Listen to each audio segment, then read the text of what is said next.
Boa noite, pessoal.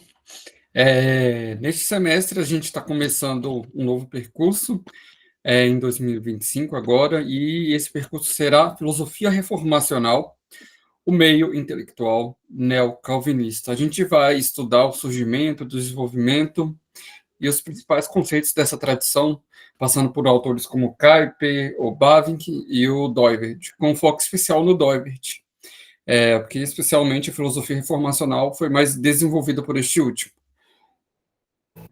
Então, vai ser 7 reuniões sobre esse tema e hoje é a nossa primeira, dando continuidade ao percurso histórico que a gente tem desenvolvido, acho que desde 2020 ou 2021. E agora em 2025, já chegando à filosofia contemporânea, ao século XX, e agora com a filosofia reformacional. Hoje, na primeira reunião, a gente vai trazer basicamente que seria os primórdios, né, dessa tradição, da tradição neocalvinista, que vem com Kuyper, e hoje quem vai apresentar este conteúdo é o Wesley Santos, que vai apresentar o, o tema sobre a introdução à vida e à obra de Abraham Kuyper. Ele vai trazer esse tema. Ele é cristão presbiteriano, professor de História da Educação Básica, interessado em teologia da pós-reforma e em neocalvinismo. Então, ele vai trazer esse tema. E aí, bom, o Wesley, a gente geralmente coloca os diálogos no final para não atrapalhar a exposição também. E aí você pode ficar à vontade para a apresentação do conteúdo e do que mais você quiser apresentar sobre si mesmo também. Tranquilo. Muito obrigado, Thiago. Aqui, eu geralmente esqueço. Vamos fazer uma oração para começar. Minha memória é meio de peixe, às vezes eu esqueço a liturgia, né? Enfim, vou fazer uma oração e aí você já fica com a palavra aí, com a exposição. Meu Deus, meu Pai, obrigado por este momento, pelos recursos para a gente começar esse novo estudo sobre neocalvinismo, que o Senhor esteja presente em nosso meio, iluminando a nossa mente com a luz do conhecimento e a partir da verdade, que nós possamos apreender e mastigar e entender este conteúdo a partir da verdade do cristianismo e em direção a um aprofundamento na fé e ao aprofundamento no conhecimento de Deus e também no conhecimento do mundo a partir da sua luz. Em nome de Jesus, esteja conosco. Em nome de Jesus, amém. Amém. Bom, boa noite mais uma vez a todos. Muito obrigado, Thiago, pelo convite. Eu já conhecia o grupo, mas nunca tinha participado. Eu estava trabalhando em uma ocasião, até que eu tentei ano passado, eu acho que foi ano passado que teve umas reuniões do Kierkegaard e tal, teve uma com, eu acho que, não sei se foi com o Ricardo, eu até tentei, mas infelizmente eu tinha aula no dia. Então, moro no Espírito Santo, gente, sou um cristão, né, sou presbiteriano, eu sou da área da história, aí leciono educação básica, então eu não tenho uma carreira acadêmica, assim, é bem aquela coisa de professor de sexto ao pré-vestibular. Então, muitas aulas na semana, e quando sobra tempo a gente vai sempre lendo aí dentro da teologia. Quando eu recebi o convite, eu fiquei meio assim, porque o Kuyper, ele é uma figura muito grande, né? Todos esses autores, o Kuyper, o Bavinck, que é o meu teólogo favorito, e o Doivert são figuras gigantescas. Pensando em termos filosóficos em si, né, o Doivert vai sobressair por causa de toda a estrutura, desde os motivos base até todas as ramificações da ideia a filosofia da ideia cosmonômica e tal. Então, o Kuyper, como o nome desse movimento, o nome pelo menos assim inicial, né, junto com o Van Prinster, ele chama muita atenção. E ele é uma figura muito grande. Inclusive, fazia tempo que eu não voltava nele, eu peguei essa semana um livro aqui, que inclusive coloquem no chat, por favor, se o primeiro contato de vocês com o Kuyper foi nessa obra, o Calvinismo, publicado aqui pela cultura cristã aqui no Brasil, São as famosas Stone Lectures, né? As palestras Stone dele no seminário de Princeton, na virada do século XIX para o século XX. E quando eu era adolescente, eu recebi essa obra de presente do pastor da minha igreja na época, e eu não dei ideia. Eu não dei ideia, e aí eu segui. E essa minha própria atitude, ela mostra um ponto que eu acho que o neocalvinismo ele sofre muito, principalmente aqui no Brasil, que é essa recepção pela metade.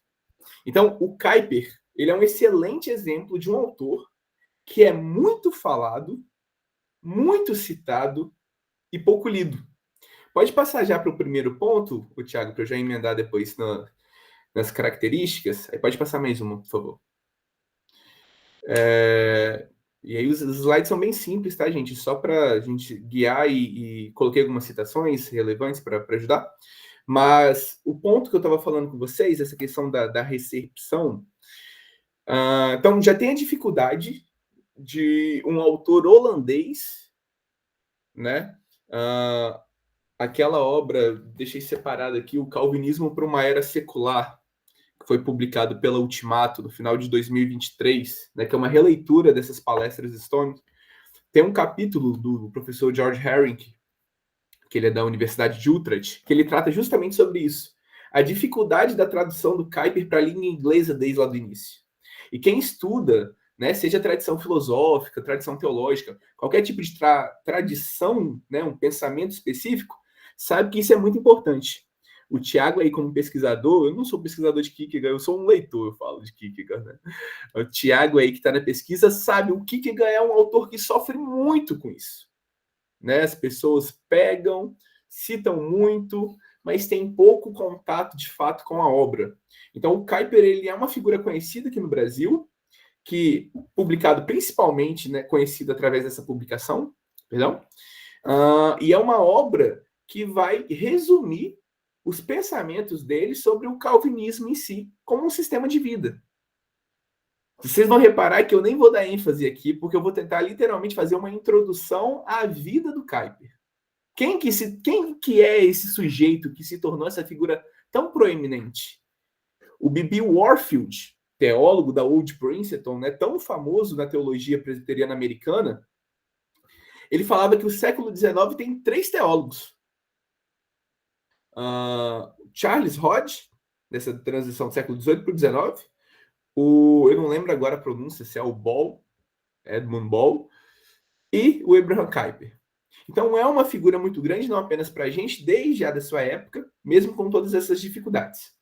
Então, entrando já na vida do Kuyper e falando sobre ele é um holandês, né? Ele nasce no interior da Holanda, perto da região ali de Roterdã, e aí ele é de uma família muito simples, né? A sua mãe trabalhava em casa mesmo, uma espécie de governanta do lar, até depois trabalhar na parte da educação, e o seu pai ele era um pastor reformado. A igreja da Holanda, queridos, ela tem uma característica que é o seguinte: a igreja reformada holandesa, ela, desde o século XVII, desde das guerras, os problemas com a Espanha, ela é uma igreja estatal, como característica de muitos locais, né, que aderiram à reforma protestante no século XVI. E aí, qual que é a questão? O século XIX tem 2 características muito grandes na Holanda. O primeiro que é a presença daquilo que o Kuyper chamava como modernismo, que eu vou tentar dar uma ênfase um pouco melhor nos próximos momentos, né? Que quando ele fala de modernismo, ele fala do liberalismo teológico mais a influência da época de determinados pensamentos, principalmente da Revolução Francesa. Só que no contexto holandês, especificamente no século XIX, houve um avivamento, né? Que fica conhecido como esse termo aí, o revel, né? Gente, os termos em holandês, vocês perdoem a pronúncia, tá? Caso alguém fale holandês aqui, porque eu não entendo nada de holandês, então a pronúncia provavelmente de alguns termos vai estar errada. Mas vocês relevam aí. Então, a família do Kuyper, né? Uma família simples, um pastor, né? Ligado a essa igreja estatal, pelo menos na teoria, um pastor reformado. Mais para frente vocês vão entender por que eu estou falando, pelo menos na teoria. E aí esse contexto desse avivamento que acontece na Holanda, ele floresce muito forte, né, principalmente nessas igrejas ligadas mais a essa camada, né, condição inferior na Holanda, e a família do Kuyper está dentro disso.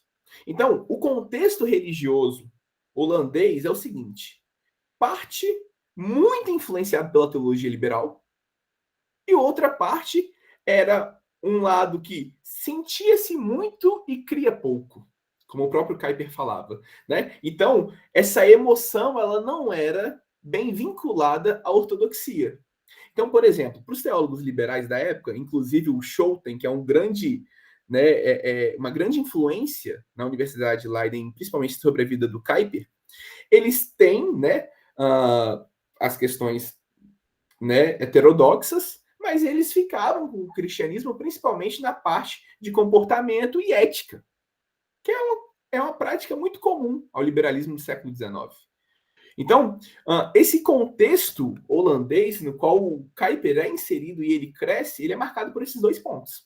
Então, existe uma influência desse avivamento que mesmo que não tenha produzido boa teologia, ele meio que bagunça esse sentimento como um todo, e essa presença aí desse liberalismo teológico nas principais universidades da época. E aí, qual que é o problema disso? O problema é que, para ficar ainda melhor para a gente entender aqui, essa igreja estatal holandesa, os ministros, né, tanto os professores das faculdades teológicas, como os ministros, mesmo os pastores, eles respondem ao Estado, e no século XIX, o Estado ele autorizou os ministros a não estarem conformes, pregações, né, ensinos, não estarem mais inconforme com as três formas da unidade, né, que são os ensinamentos ali na Confissão Belga, nos cânones de Dort e principalmente no Catecismo de Heidelberg. Então, era um contexto onde essa teologia liberal misturada com essa vida da igreja era muito forte. Então, o Kuyper cresce aí. E o Kuyper ele toma uma decisão na sua época de ir para a faculdade e tudo mais, mesmo, né, não vindo de uma família abastada, ele tem uma boa educação e ele decide se tornar um ministro. Por mais que ele mesmo tinha muitas dúvidas e muitas queixas da igreja da época. Ele decide se tornar um ministro. O Kuyper, desde novo, ele dominava o alemão. Ele era ruim de inglês, né? Mas alemão e francês ele domina desde cedo. E tinha facilidade com as línguas bíblicas também. Então, ele vai para a Universidade de Leiden. Ele forma, no final da década de 50, com aquela famosa expressão, né, summa cum laude, que era assim, ele formava na sua melhor representação possível, com todos os créditos, com toda a moral. E aí, ele tem um noivado e ele tá nessa vida assim de forma, tá para casar, começa o ministério. E nesse meio tempo todo, ele tinha muitas crises, não apenas a parte crítica, mas ele tinha muita crise, né, em relação àquilo que ele havia aprendido em casa, aquilo que ele havia aprendido na universidade, e ele mesmo pronto para se tornar um ministro, né? Mesmo aqueles, gente, que se tornavam depois grandes acadêmicos, era muito comum essas pessoas passarem por, pelo menos no início da sua carreira, tá? Por pastorados, mesmo que pastorados pequenos, em comunidades pequenas. Então, a Johanna, ela tem uma influência muito grande, a noiva do Kuyper, na sua formação espiritual. Por quê? Porque ela era extremamente ortodoxa.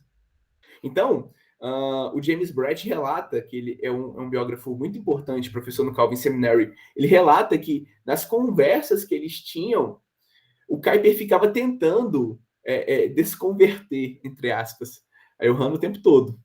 Porque ele não acreditava nessas doutrinas clássicas, assim, né? Eu espero que todos aqui acreditem, mas nas doutrinas clássicas do cristianismo, como ressurreição, a dupla natureza de Cristo, essa parte milagrosa. Quando a gente olha um pouquinho para o liberalismo teológico, que tem características muito próprias na época, mas essa negação, toda essa questão mística, né, do cristianismo e tal, é deixada de lado. É uma época muito racional. E a influência era principal nessa parte, né? Então, o Kuyper, esse embate ele não vai viver apenas na época do pastorado, com pessoas de menor instrução, mas com a sua própria noiva. Ele vai para uma cidadezinha rural no interior, que é a cidade de Bezet, acho que é assim que se pronuncia, e ele tem um livreto, que seria o Confidência aí, que ele conta que tem 3 cenários que ele vai passar que vão ser muito importantes na sua conversão, né? O primeiro é um projeto que ele vai entrar lá em busca, né, da sua carreira acadêmica e principalmente busca de reconhecimento, ele mesmo reconhece isso, e ele escreve um tratado sobre a igreja, um tratado teológico, que vai ser publicado posteriormente. Gente, assim, o Kuyper, ele começa essa vida dele acadêmica com um tratado de mais de 1000 páginas, ok? Quando você ouve aquela expressão, o homem de 10 cabeças e 100 mãos, ele produz muita coisa. Ele começa assim, né? Ele decide fazer um tratado teológico aí sobre João Alasco, que é um reformador polonês pouco conhecido até os dias de hoje, sobre João Alasco e João Calvino, sobre a sua doutrina da igreja. Então, nesse momento, estudando sobre a teologia desses 2 reformadores e principalmente sobre a doutrina da igreja, a sua importância, o caráter espiritual da igreja na vida do crente, ele acredita que foi a forma como é que Deus foi usando para mudar o seu coração. Para fazer com que aquelas verdades que ele tanto sabia, e que eram extremamente frias, passassem a ser cada vez mais, né, plausíveis na cabeça dele. E aí tem uma coisa que eu sempre acho engraçado, mas ele dá muita ênfase, muita importância, que é um romance da Charlotte Young sobre o herdeiro de Radcliffe, que conta a história de 2 pessoas e tal, e trabalha ali como que, né, a igreja é importante na restauração de um deles e tudo mais. Foi um romance que o Kuyper recebeu da sua própria noiva, e no final dele, o Kuyper se via nos próprios personagens. Ele via como que ele era uma pessoa desesperada por reconhecimento e que ele não via na igreja, ele não tinha na igreja de Cristo o entendimento correto. Eu até separei aqui, queridos, o trecho dele. Eu coloquei algumas citações, mas essa eu não coloquei. Sobre essa obra, olha como é que um romance foi importante para ele. Nessa mesma obra aí, Confidência, ele fala: agora, se você está espantado com o que isso tem a ver com a questão da igreja, eu vou te responder. Leia O Herdeiro de Radcliffe e você entenderá. Leia como o abençoado Guy morreu pacificamente. Leia como ele foi trazido para o cemitério da Recuara e então veio essa sentença. A palavra da paz sussurrava sobre as sepulturas com os sons melodiosos da liturgia inglesa, enquanto ele foi colocado para descansar abaixo da folhagem. Não, pareceu um negócio de reiniciar meu computador aqui, irmãos, perdão. Eu acho que não vai reiniciar mais, não. Desculpa. Enquanto ele foi colocado para descansar abaixo da folhagem de uma bela castanheira, que lhe renderam um lar através de palavras de sua mãe igreja, a mãe que guiara cada um de seus passos em sua vida órfã. Isso era o que eu queria. Tal igreja eu nunca vi nem conhecia. Existe essa tal igreja, uma mãe que guia os passos dos seus filhos. Essa foi a minha nostalgia, a sede de todo o meu ser, que eu sentia falta. Isso tinha que ser o meu meio de salvação. Então, o Kuyper, ele, desde o início, olha que interessante, uma pessoa que foi educada, né, numa das principais universidades do mundo da época, lá ele é importante até hoje, mas na época era uma das principais universidades do mundo, no seio da teologia liberal holandesa, e aí uma pessoa crítica à igreja, ele começa a perceber que seu coração estava mudado principalmente em direção à própria igreja de Cristo. E por último, antes de passar para as citações dele ali, esse pastorado, nessa igreja rural que eu já citei, quando o Kuyper chega lá, recém-formado, saindo do seminário, né, cabeça grande, querendo uma grande carreira acadêmica, mas precisava se sustentar para poder casar, ele chega nessa igreja e aí o pessoal faz uma dura oposição a ele porque ele não era o pregador que eles queriam. Quando o Kuyper chega lá, não aceitando as grandes confissões clássicas, negando vários pontos da fé cristã, as pessoas começaram a confrontá-lo. E isso é tão importante para ele, gente, porque todas essas coisas acontecendo, né? E aí ele vai falar que essas coisas foram as ferramentas pela qual Deus o usou para de fato chamar, para que de fato ele se convertesse. É a partir dessa interação com a igreja local que o Kuyper passa a compreender, né, o verdadeiro sentido da teologia, do amor a Deus e dos estudos. Daqui para frente, tudo vai permear a igreja, até mesmo a sua ação política e social. Existe um problema muito grande, e eu tenho um amigo que até estuda na Universidade Livre atualmente, a gente estava conversando sobre isso recentemente, que é uma mania, às vezes, de reduzir esses grandes autores do neocalvinismo, queridos, a uma questão muito de ciência da religião, ou uma teologia sistemática, desarticulando a influência dessas pessoas e o seu pensamento com as igrejas locais. O Kuyper, daqui para frente, é uma pessoa que vai viver literalmente para a igreja da Holanda, até mesmo quando ele se afasta do ministério pastoral para se dedicar à sua atuação política. Pode passar, Tiago, por favor. Então, algumas referências aí. Nos anos da minha juventude, a igreja suscitou mais minha aversão do que a minha afeição. Em Leiden, debaixo do regime liberal, a mais lamentável situação prevalecia, e o engano, a hipocrisia, a rotina não espiritual, que seiva a corrente sanguínea de toda a nossa comunidade eclesial, era lamentavelmente o que prevalecia na velha cidade universitária. Pode passar, por favor. A igreja lá não era realmente uma igreja. O espírito estava ausente e meu coração não conseguia sentir nenhuma simpatia, tanto pela igreja, que era tão descaradamente desonrada em si mesma, quanto pela religião que era representada por tal igreja. Então, esse contexto, esse liberalismo teológico, né, que ele vai acrescentar naquilo que ele chama de modernismo e tudo mais, as críticas que ele vai fazer, era um contexto de sequidão espiritual. Então, o Kuyper, ele não conseguia desarticular sua atuação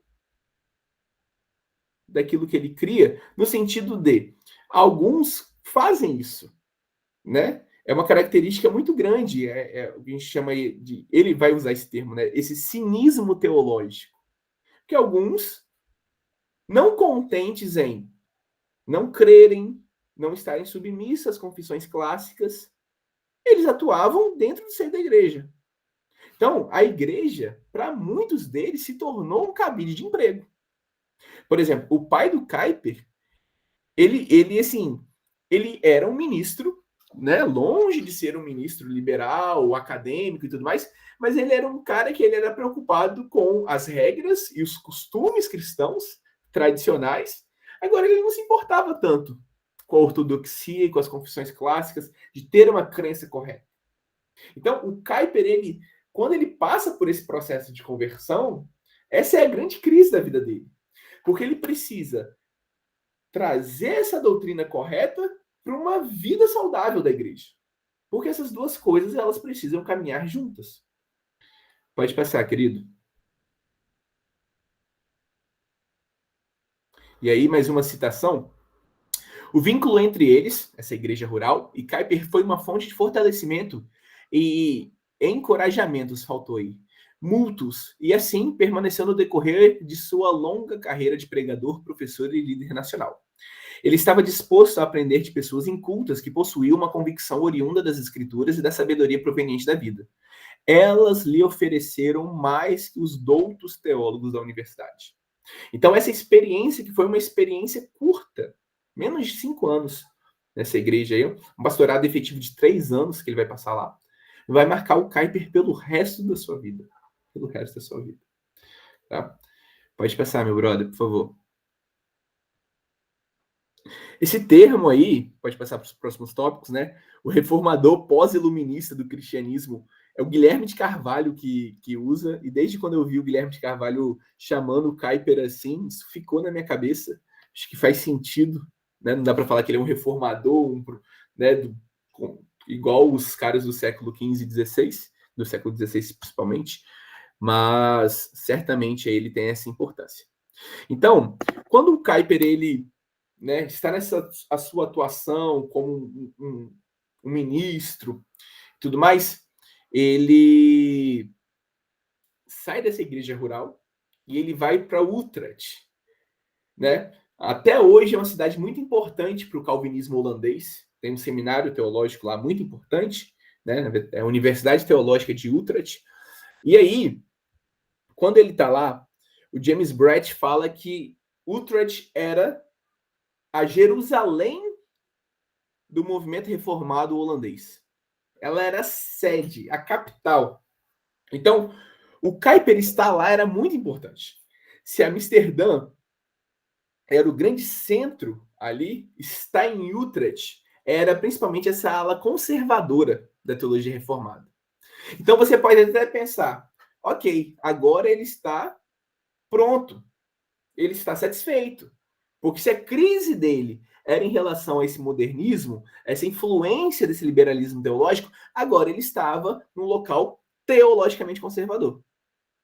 E o Kuyper, figura bélica que era, que não conseguia ficar muito tempo sem arrumar discussões e outros problemas, né, mesmo que muitos deles eram bons, ele entrou num embate terrível com as pessoas de Utrecht. Por quê? Porque o que ele viu lá? Ele não viu uma teologia reformada, viva e atuante. Ele viu o tradicionalismo, né? Como diria o Jaroslav Pelikan, o tradicionalismo é a fé morta daqueles que estão vivos. Então, é como se esse contexto de Utrecht tivesse se tornado para o Kuyper uma grande decepção. Porque ele vai para lá acreditando que ele estava, né? A igreja dele era uma igreja grande, na praça principal da cidade, achando que ele teria ali todo o apoio necessário para a sua luta, né? Para o seu desenvolvimento ministerial, mas lá ele se esbarrava nesses entraves. O Kuyper, na década de 70, queridos, ele muito influenciado pelo Groen van Prinster, ele vai entrar para o movimento antirrevolucionário, que vai se tornar um partido político protestante na Holanda. Ele entra para esse movimento e aí ele utilizava da sua atuação pastoral para delimitar as outras coisas. Então, é a partir daqui que o Kuyper vai ter todo esse desenvolvimento pelo qual a gente conhece hoje, seja em publicações de jornais, de livros, a universidade, um pouco mais à frente. Então, toda a sua atuação ela começa a ser desenhada, né, de maneira mais direta, pelo menos, a partir desse estágio em Utrecht. Essa questão que eu coloquei ali, conservadorismo diferente de ortodoxia, principalmente dependendo aonde que você fala isso aqui no Brasil, dá problema, né? Olha lá, o Wesley está defendendo neo-ortodoxia. O Wesley está falando aí que é possível ser ortodoxo sem ser teologicamente conservador e tal. Ô, gente, para o Kuyper na época, essas coisas não são sinônimos, tá? Porque para ele, o contexto de Utrecht, ele era um contexto conservador, não necessariamente ortodoxo. E para o Kuyper, é totalmente possível, não vou entrar, óbvio, né, em seara atual e tudo mais, é uma coisa que a gente pode discutir, mas para o Kuyper é totalmente possível termos contextos conservadores, teologicamente falando, mas não necessariamente ortodoxos. Utrecht era isso. Tanto é que o discurso conservadorismo e ortodoxia é um sermão público dele quando ele está indo embora. Né? Então, ó, estou pegando minhas coisas e estou indo embora. Esse discurso dele é justamente falando dessa diferença, né, entre uma coisa e outra, e essa era a razão que ele ia embora. No início da década de 70 é quando ele vai para Amsterdã. Então ele sai de uma igreja rural, ele vai para Utrecht, que já era uma cidade muito mais importante, e ele sai de Utrecht no início da década de 70 e vai para Amsterdã. Agora sim, tem a relevância, né, que ele pretendia e principalmente a sua atuação político-social. Eu citei o Groen van Prinster, a gente não tem a obra dele publicada em português. Se eu não me engano, está tendo até um crowdfunding para publicar ela no final do ano, que seria aí uma tradução para o português, Infidelidade e Revolução. Né, em inglês é o Unbelief and Revolution, que é uma obra onde ele vai traçar, né, não usando esse termo modernismo, ele fala também, igual o Kuyper vai tanto bater, mas ele vai falar sobre a influência dessa cosmovisão racionalista que surge na Revolução Francesa e influenciava, né, inclusive a Holanda do final do século XIX. Então, o Van Prinster, ele era um jurista, era uma pessoa muito famosa da época, ele trabalhava já na política, ele é de uma família aristocrática, ele trabalhava para a família real holandesa, ele já tinha uma certa influência. Então, o Kuyper teve nele um mentor. Eles tinham uma relação bem pessoal, mas o Kuyper teve nele um mentor. Tanto é que quando o Van Prinster morre, em 1876, é quando o Kuyper vai assumir a liderança do movimento antirrevolucionário. O momento que ele deixa o pastorado para se dedicar aí, principalmente à sua atuação político-social. Então, veja, o Kuyper, ele era um pastor. O Fernando colocou aí nos comentários sobre a publicação dessa obra. Excelente, excelente. E aí, o Kuyper, ele é essa figura, né, pastoral, e ele começa a expandir a sua influência para as outras áreas. Um ponto muito relevante, queridos, que todos os biógrafos do Kuyper vão destacar é o seguinte: o Kuyper, ele é uma figura que falava para as massas. Então, o Kuyper, ele conseguia fazer influência de baixo para cima. Se o Van Prinster, ele conseguia falar com a classe aristocrática holandesa, o Kuyper, ele conseguia falar com o povo. Principalmente através dos dois jornais que ele trabalhou durante muito tempo na sua vida, né? O Arauto, que era um jornal que publicava uma vez por semana, e o Standard, que é um jornal que passa a ser publicado diariamente. Diariamente. Queridos, o Kuyper vai dedicar quase 50 anos da sua vida a periódicos semanais e diários. Muitas das obras dele sequer foram publicadas em inglês ainda, ok? Tem uma editora nos Estados Unidos chamada Lexham Press, que ela publicou nos últimos anos coleção Teologia Pública, do Kuyper. Qualquer coisa alguém puxa aí, é só colocar coleção Teologia Pública Lexham Press. São 12 volumes. 12 volumes. Né? Foi publicado em inglês recentemente. Muita coisa ainda sequer foi traduzida, né? Desse monte de publicação. Então, o que o Kuyper fazia? Ele dedicava épocas a um assunto específico. Então, por exemplo, a famosa... os volumes sobre graça comum. São 3 volumes nessa coleção de teologia pública aí. Na virada do século, ele publicou durante aí um período de quase 5 anos sobre esse assunto. Principalmente os 3 primeiros. E aí, no futuro, foi compilado como uma obra em 3 volumes. Né? Em 1878, a famosa obra dele, né, o Nosso Programa, Our Program, publicado em inglês, eram escritos populares que ele fazia. Então, o Kuyper, ele conseguia levar os seus ideais que você provavelmente conhece dele, mesmo que não tenha lido, graça comum, soberania das esferas. Ele leva essas ideias para o povo. De que forma? De tratados acadêmicos? Não. Periódicos. Jornal na mão do povo. Né? Eu acho que os sermões dele não eram muito bons para isso, não. Tá? Porque, assim, eu esqueci o nome agora, tem um brother que dá aula na PUC em Minas, ele é de Relações Internacionais, ele pesquisa Kuyper e tal, ele já publicou umas traduções de alguns salmos, sermões dele e tal, série de sermões do Kuyper, era assim, deviam ser sermões bem chatos para quem estava, né? Não era nada muito expressivo e tudo mais, era aquela linguagem mais acadêmica, sermão lido e tudo mais. Mas o que ele fazia mesmo para ganhar força com o povo era através desses jornais. Entende? Então, principalmente através do The Standard, aí, né? Esse estandarte era a forma como é que ele conseguia alcançar a massa holandesa, esse grupo cristão de trabalhadores, né?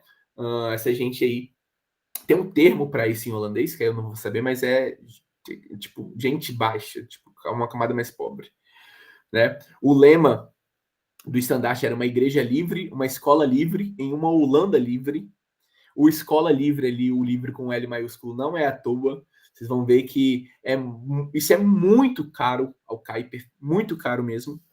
E aí, Thiago Ross, perfeito, Wendel, obrigado, meu brother. E aí ele toma uma difícil decisão, no final de 1874, de se afastar do Ministério Pastoral para se dedicar nisso, querendo concorrer às eleições de 1875, né, pelo Partido Antirrevolucionário. Então, o Kuiper ele vai para Amsterdã em 1870. Esses dois jornais, 1871 e 72, 1873, ele vai publicar uma obra, é um livreto, né? Saiu no jornal do Invisible College ano passado, traduzido, a gente não tinha em português. A Fata Morgana, né? A ilusão do modernismo na teologia cristã.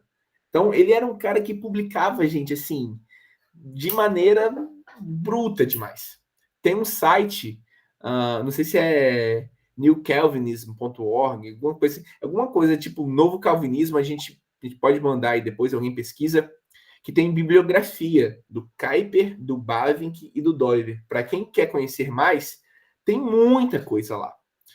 Quando você olha de todos eles, mas quando você olha do Kuiper, a quantidade de coisa que ainda está em holandês é gigantesca. E por quê? Porque o homem publicava praticamente todos os dias. No jornal era todos os dias. Durante 47 anos. 47 anos.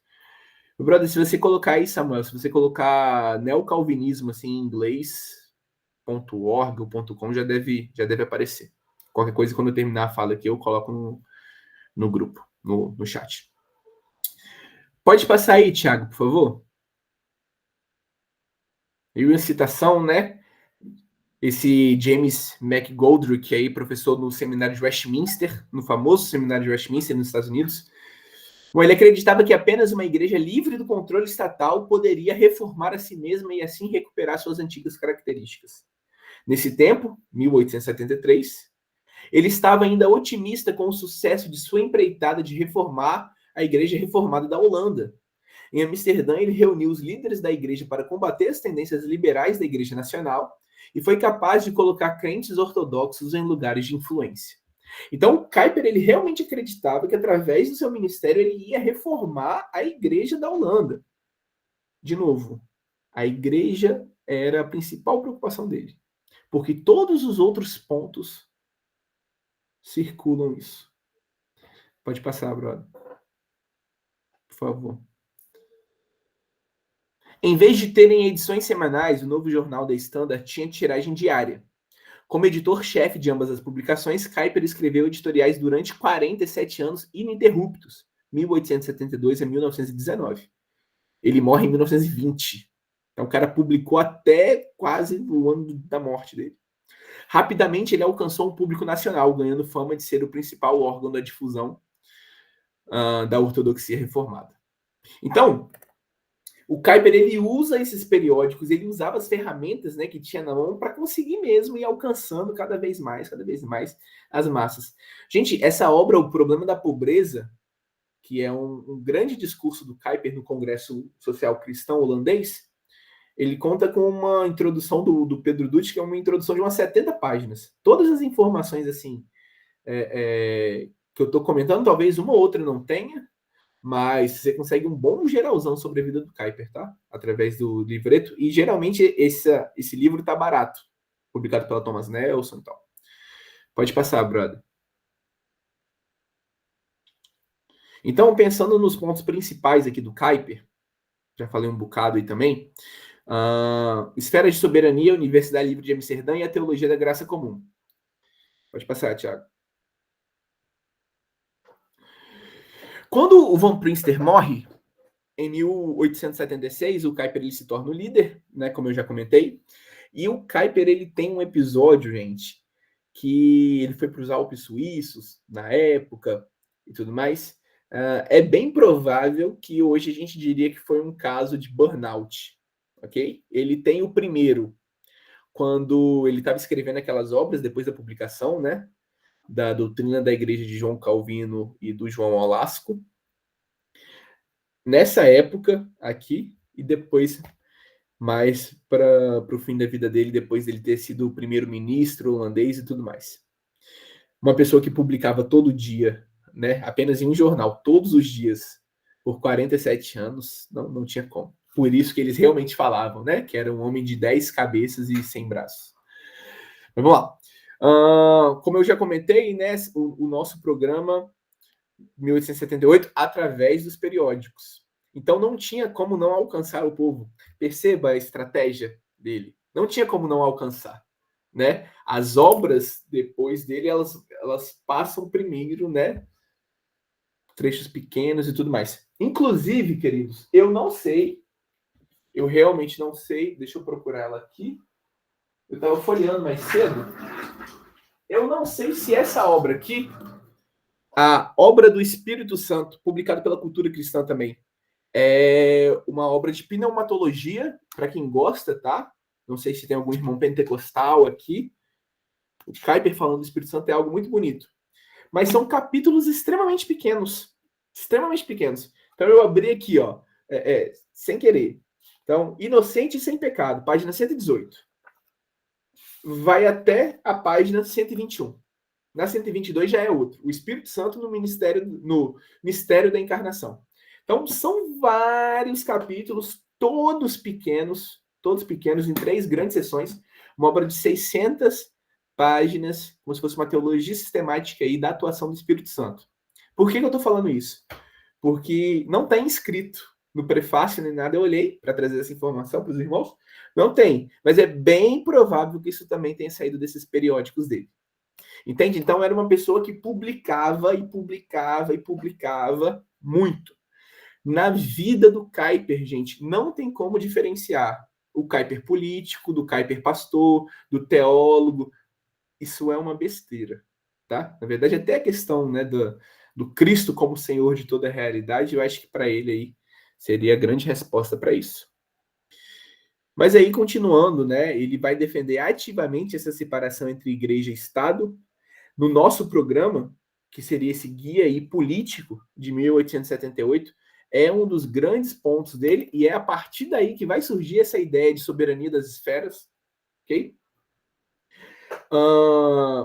Existe uma coisa que fica conhecida como a questão educacional, que é um embate que ele tem com o primeiro-ministro holandês, esse Van de Coppelo, aí, que era um ministro liberal, segundo James Brett. O que esse cara vai fazer?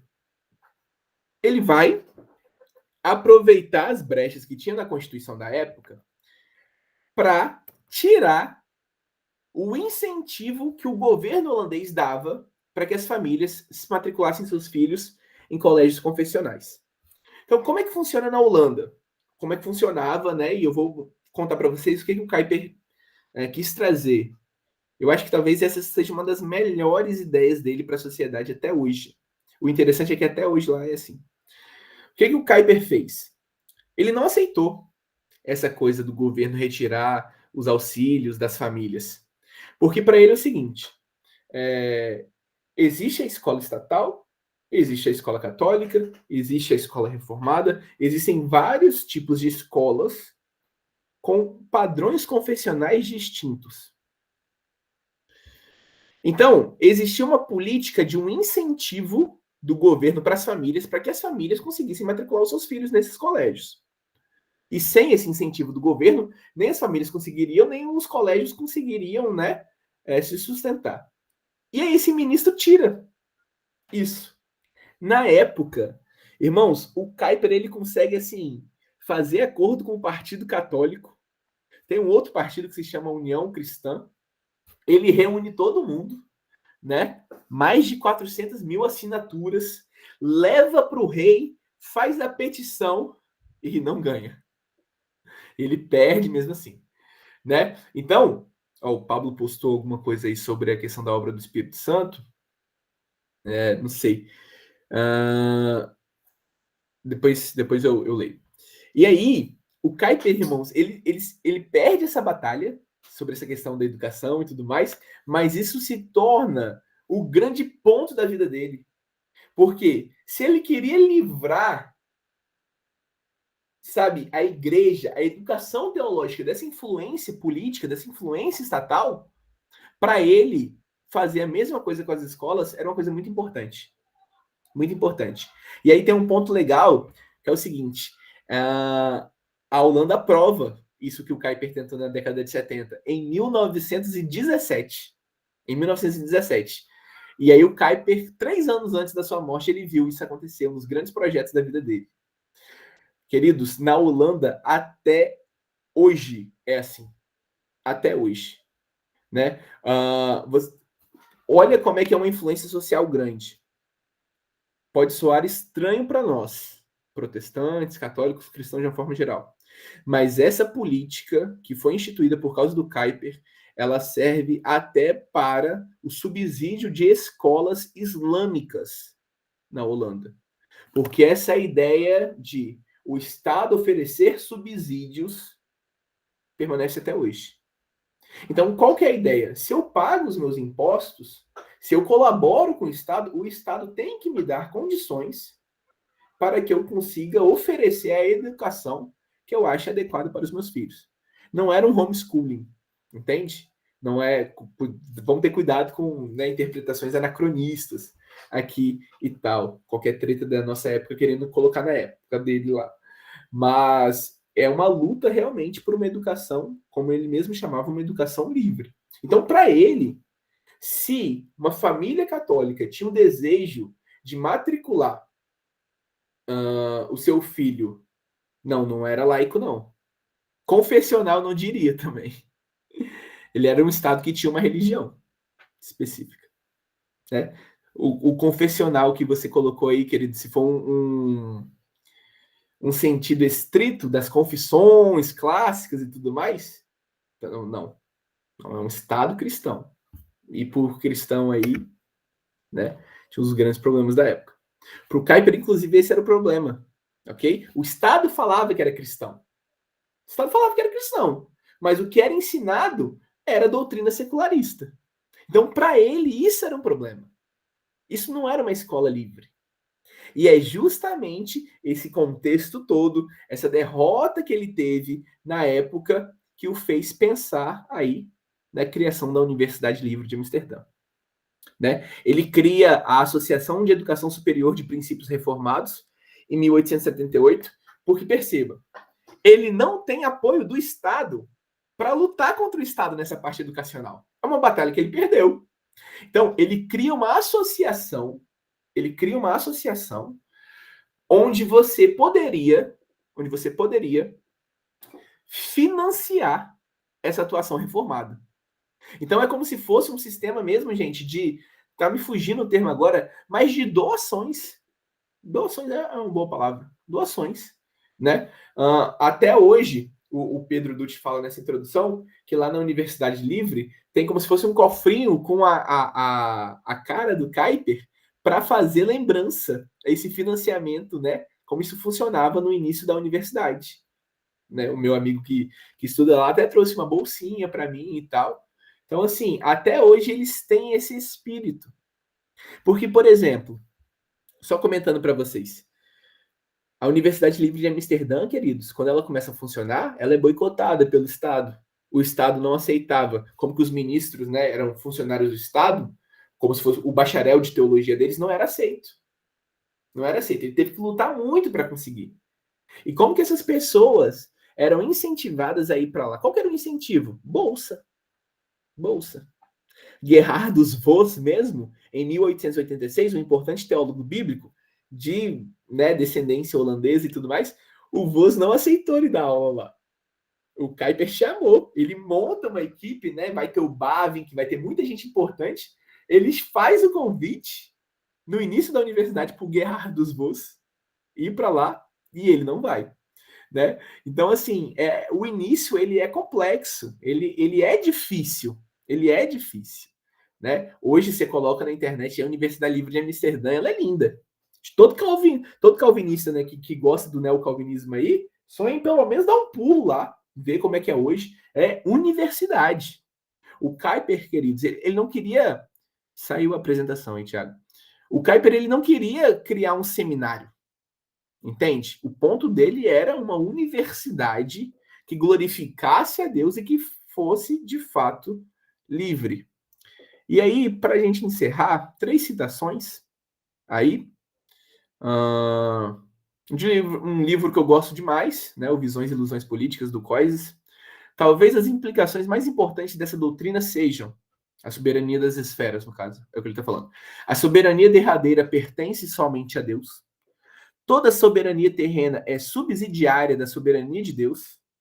E não há nenhum foco último ou penúltimo de soberania neste mundo do qual todas as demais soberanias sejam derivadas. É muito comum o pessoal falar uma frase do Kuyper, e aqui eu tentei fugir dessas coisas mais comuns dele, porque para tentar, né, dar outras ênfases. Mas o pessoal fala, né? Não há um único centímetro e tal, que Cristo não fale. É meu. Que Cristo não seja o Senhor. É o discurso dele na abertura da Universidade Livre de Amsterdã em 1880. Então, toda essa ideia de soberania das esferas vai repousar no princípio de que Deus é o Senhor sobre tudo. A separação da igreja e do Estado na época, que é uma luta dele muito grande, era pela pureza da igreja, para que ela não fosse corrompida pelo Estado. Mas que também que o Estado não fosse pautado por uma igreja institucionalizada. Pode passar. A Universidade Livre foi o coração dos sonhos de Kuyper. Nela, ele pode preencher todos os seus chamados: acadêmico, criador de instituições, líder, libertador e guia do povo comum. Isso é posto na sua palestra inaugural. A escola capturava muito bem o coração de sua visão, do próprio tom do título até a substância e pressuposições não faladas. Então, na Universidade Livre, o Kuyper ele atuou ali da forma mais plena possível. Né? Todas essas questões que ele defendia ali eram vistas. Eu estava vendo sobre uma universidade que tem no Canadá, linda, a Redeemer, que é uma universidade cristã. É impressionante como os princípios que eles usam lá são os princípios kuiperianos. Então tem a escola de negócios, tem engenharia, tem os cursos e tal, não sei os cursos de cabeça, mas todos eles passam por uma formação inicial, como se fosse uma matéria obrigatória para todos os cursos. E aí tem conhecimento cristão, tem os cursos lá. O Kuyper fazia isso na Universidade Livre de Amsterdã. Então, você vai ter todas as áreas de formação, mas em todas elas saiba, Cristo é Senhor. Então, eles tinham esse entendimento e essa preocupação. Claro, tinha um departamento teológico. Tinha um departamento teológico lá. Mas a Universidade Livre de Amsterdã não era um seminário. E para encerrar, eu acho que esse é o último. Pode passar, brother, por favor. A doutrina da graça comum procede diretamente da soberania do Senhor, que sempre será a raiz das convicções de todo o pensamento reformado. Se Deus é soberano, então seu senhorio deve recair sobre toda a vida e não pode ficar fechado aos muros da igreja ou aos círculos cristãos. O mundo extra-cristão não foi dado para Satanás ou está à mercê da humanidade ou do acaso. A soberania de Deus é grande e também legisla sobre todos os reinos não batizados. Então, a ideia da graça comum é justamente a forma como que essa soberania ela se estende a todas as partes. Queridos, mesmo tendo uma produção muito vasta, e aqui eu estou encerrando, eu não entrei nas palestras Stone e obras pelo qual o Kuyper é ainda mais conhecido. Mas em todas elas, essas doutrinas do Kuyper são muito bem vistas e formuladas, né? A gente fala muito de graça comum no Brasil, mas como eu comentei, as coisas foram traduzidas para o inglês agora recentemente. Existe um livreto, e eu quero encerrar recomendando 2 livros, eu acho que eu já falei de alguns, né? Mas esse livreto aqui, publicado pela Monergismo, capa dura, edição muito bacana, Sabedoria e Prodígios, tem várias áreas aqui, ele vai falar sobre ciência, arte, estética, ele vai falar sobre como que a graça de Deus afeta todas essas áreas. É muito bacana, você deve conseguir para Kindle ilimitado aí, na época tinha, né? Não sei se eles publicam mais essa capa dura, bonitinha, eu comprei quando saiu. E mais uma vez, eu mostrei no início Eu reli alguns capítulos essa semana, pensando no que eu iria falar e tal, e na verdade nem entrei nesse ponto, né, que as palestras estão, mas Calvinismo para uma Era Secular, que é publicado pela editora Ultimato. Aí, uma das editoras, que é a Jéssica de Ostra, ela até estava nessa conferência neocalvinista, que infelizmente eu não pude participar, que teve em São Paulo agora, mas vários dos autores aqui estavam lá. James Eglinton, George Herrick, grandes nomes aí do neocalvinismo.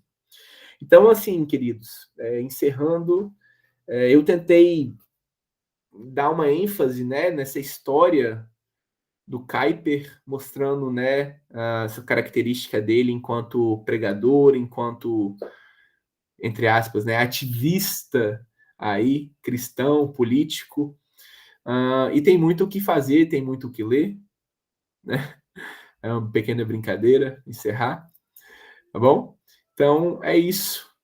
Deixar o Thiago conduzir agora. Agradeço pela oportunidade, ok? Desculpa aí qualquer vacilo, possa ter dado e tal. Não coloquei as referências direito nos slides. Essa semana foi bem corrido para mim, mas se quiserem as referências, eu vou passando aí depois. Bem, muito obrigado, gente.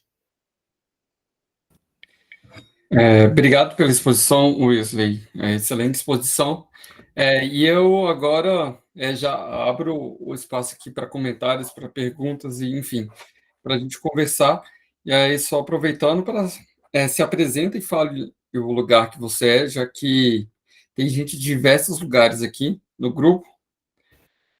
Fica aberto aí para comentários. Fazendo o último print aqui.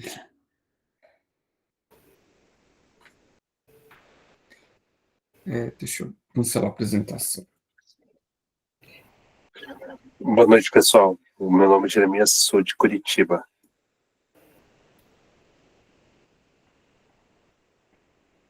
Boa noite.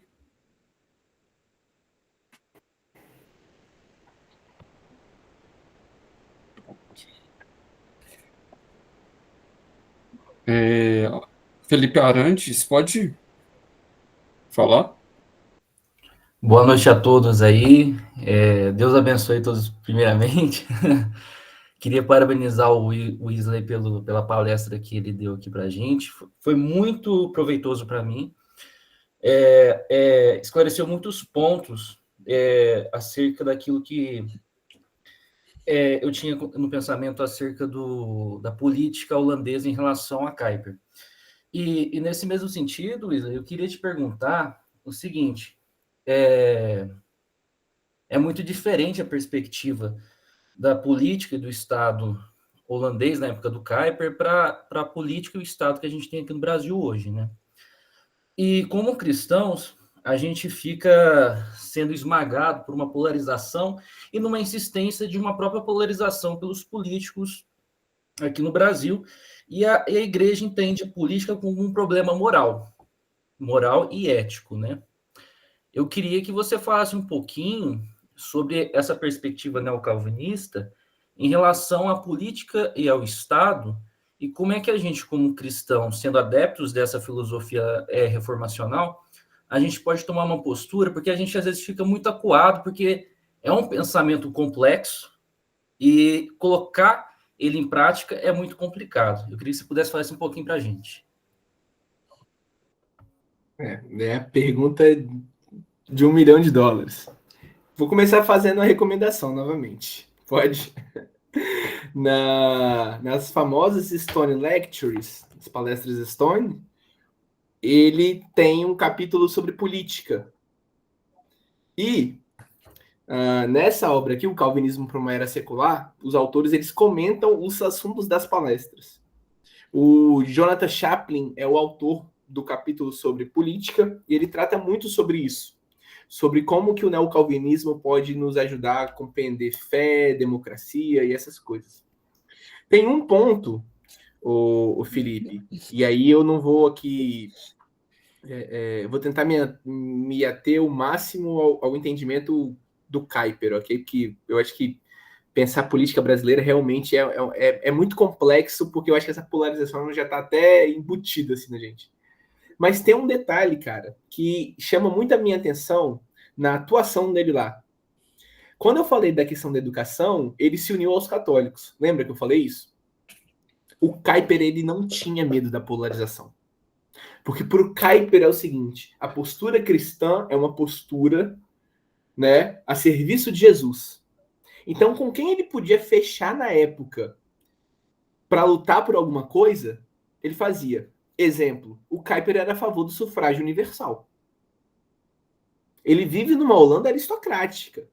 Ele era a favor do voto para todos os homens. O Bavinck defendia de púlpito que as mulheres tinham direito ao voto.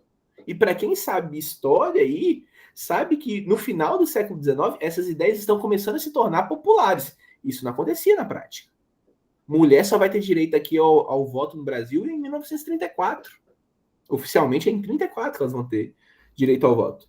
Então, o pensamento neocalvinista, meu brother, ele tenta orientar principalmente para uma atuação fiel. Isso é muito caro, tá? Eu tô com a camisa do Invisible College aqui, eu já conhecia esses autores antes, né? Mas uma coisa assim, que nesses anos o Pedro Dutti fez estágio lá na Universidade Livre, né? A gente leu muito esses caras. Uma coisa que me salta muito aos olhos é fidelidade. Fidelidade. Então, eu não sei a sua atuação, por exemplo. Você é um advogado. Você é um professor. Eu sou professor. Como eu falei, né? Eu não sou professor universitário. Eu sou professor, cara, de formar sujeito mesmo, porque eu dou aula para sexto ano, para menino de 11 anos. E às vezes eu tô pensando, eu fico na crise, e a minha namorada, ela tá aqui na chamada, e ela é quem escuta, porque eu fico na crise, assim, de às vezes pensar, cara, tipo, o que eu tô fazendo? Eu vou dar aula e os meninos não estão nem aí. Entende? E aí o Kuyper certamente ele ia falar bem assim, não, Wesley, mas você não precisa estar discutindo o conceito sei lá, do motivo básico religioso da renascença com os meninos, para glorificar a Deus. Você glorifica a Deus a partir do momento que você é um bom professor e colabora para o bem público. Porque o reino de Deus ele não está restrito à igreja. Os cristãos eles são chamados a serem fiéis no cenário público. Então, eu não sei se é a resposta que você estava esperando, mas o ponto é, como é que eu, enquanto cristão, posso atuar politicamente ou em qualquer outra área do Brasil hoje? Segundo o Kuyper e a corrente neocalvinista é fidelidade. Deus te chama para ser fiel onde, né, você está plantado. Entende?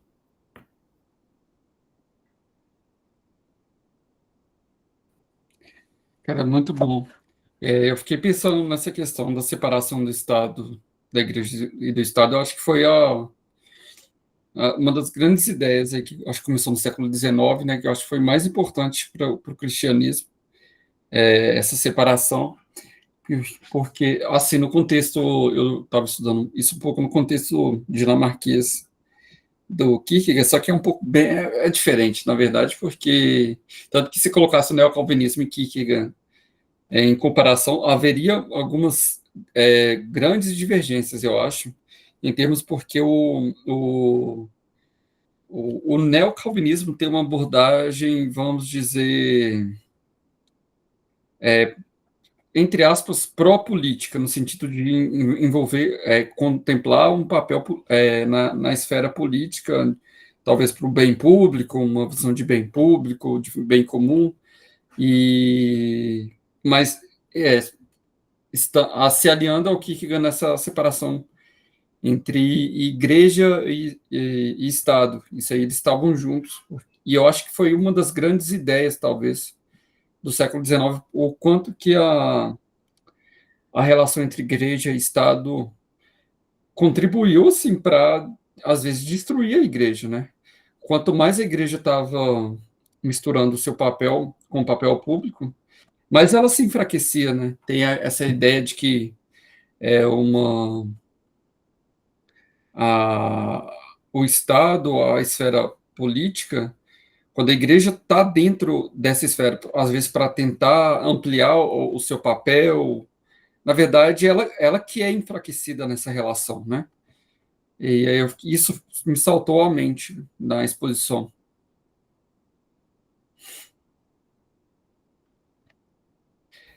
Por exemplo, só dar um exemplo bem específico da luta do Kuiper. O Estado permitia que os ministros liberais continuassem nos seus cargos, entende? Isso é um problema. Eu falo muito com os meninos do ensino médio que são mais críticos. A gente deveria pensar na separação em nosso benefício. E se os líderes políticos de fato quiserem corromper a igreja? É preciso que seja separado. Entende? Aqui o pessoal fala, geralmente quem defende essa pauta no Brasil são as pessoas secularizadas, né? Porque eles querem proteger o Estado da esfera religiosa. Eu acho que a nossa pauta deveria ser o contrário, cara.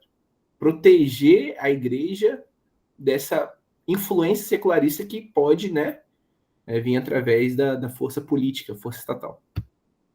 Sim, e principalmente porque aí vem o meu lado mais kierkegaardiano, apesar que eu tenho lá as minhas discordâncias do meu objeto de pesquisa, muitas, na verdade, mas a igreja, ela faz parte de uma esfera do poder espiritual, né, que está acima do poder temporal, e o poder temporal tem uma grande capacidade, na verdade, eu entendo que o poder temporal tem uma direção de se corromper, mesmo que em algum momento se manifeste alguma atuação política que seja boa e algum milagre aconteça, né, como o milagre do neocalvinismo no século XIX, né? Mas a direção final do poder político é sempre de corrupção. E aí a igreja, quando mistura seu papel, quando há uma mistura de igreja e Estado, a direção é que a igreja se rompa junto, né? Por isso que é importante essa separação. Joás?